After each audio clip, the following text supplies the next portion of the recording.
He says, they have not known my ways. And the only way to know his ways is to do them. You can't understand and know something until you do them. You know, I've had this conversation with some people that are not married, never been married. They ask a lot of questions about marriage. I said, some of this I really can't explain to you because you can't understand it till you do it. Okay? All right. You know, I actually had a moment with my wife this morning. We were just getting dressed and everything. I said, you know, it's kind of a strange thing that, you know, you meet somebody, you're kind of attracted and, you know, to them, their personality, looks, whatever it is. You go out on a few dates and you spend some time together and you really get to know each other. That cannot prepare you to sit there as you're getting dressed in the morning. That can't, you know, prepare you for all of the everyday stuff that you can't imagine, because that's not how we get to know each other before saying, hey, you want to get married? There's all kinds of things that you're like, oh, I didn't know you had that habit.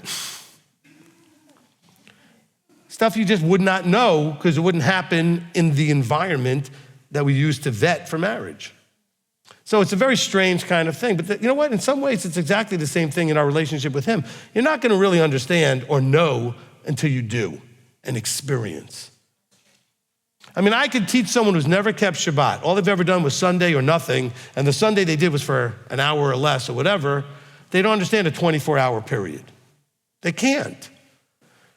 And I can explain it any which way possible, and it still cannot even come close to the experience of doing it.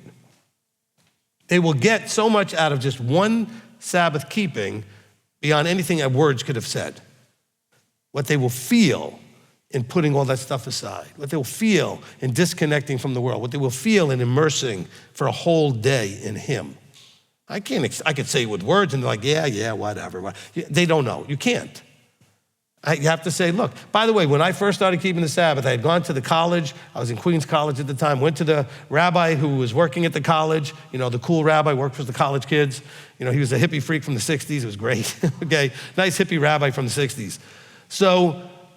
And I said to him, so I don't know where to get started with all this. I really don't keep anything. You know, I know I was raised Jewish or whatever. And he gave me a little thin book, I think by Ari Kaplan, on the Sabbath. And one of the things he said in the book was, you really can't understand this till you do it. And having then went and did it, I understood what he was talking about. I didn't understand what he was talking about when he was saying it. So the same thing here. He says, look, they're always going astray in their heart, and they've not known my ways. It didn't say they didn't understand or have information about my ways, because these are people that were at Sinai. They got the commandments, but they just didn't choose to immerse themselves in the experience of the ways.